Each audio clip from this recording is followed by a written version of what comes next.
Mohamed Bajrafil, salam alaikum. Wa alaykoum salam wa rahmatullahi ta'ala wa barakatuh. Vous êtes l'invité de la 4e édition de la Foire musulmane de Bruxelles, dont la thématique cette année est Islam et réforme. Et votre intervention du jour a pour titre Lire et comprendre le Coran aujourd'hui. Vous pensez qu'une réforme de l'islam passe nécessairement par une relecture du Coran? Et si oui, quelles seraient les clés pour une meilleure compréhension? Bismillahirrahmanirrahim. Salam alaykum wa rahmatullahi wa barakatuh. D'abord, merci pour votre invitation et pour ces quelques instants que nous allons passer ensemble. Pour rentrer dans le vif du sujet, on ne parle pas, moi en tout cas personnellement, je ne parle pas de réforme de l'islam. Je pèse bien mes mots quand je dis cela. L'islam est ce qui a été révélé par Dieu, qui est valable en tout temps et en tout lieu.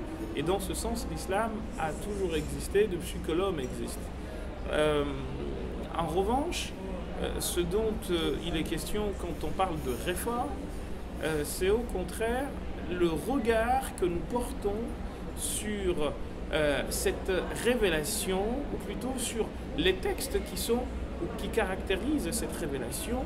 Ce regard-là, étant donné qu'il est humain, il ne peut pas être parfait, alors qu'il a à traiter quelque chose de parfait, d'immuable, d'absolu, qui est la parole de Dieu. Donc forcément, quand on part avec un défaut qui est celui de l'imperfection, à la rencontre de la perfection par excellence, il y a forcément des choses qui se passent, qui nécessitent des reprises, comme diraient les cinéastes, comme vous le diriez, vous qui êtes journaliste, on change parce que finalement on s'est aperçu que ce n'était pas la bonne compréhension, ou l'image qu'on a pu avoir hier, parce que les méthodes, vous voyez, je vais filer la métaphore, les images qu'on a prises des années 30 sur les hommes n'ont pas changé. En revanche, la qualité de l'image n'est pas la bonne, n'est pas la même. Donc au fond, c'est de cela qu'il est question.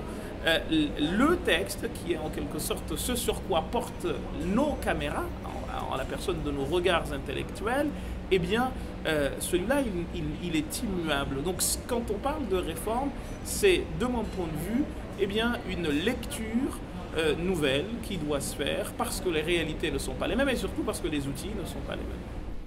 Merci Mohamed Bajrafil. Je vous en prie.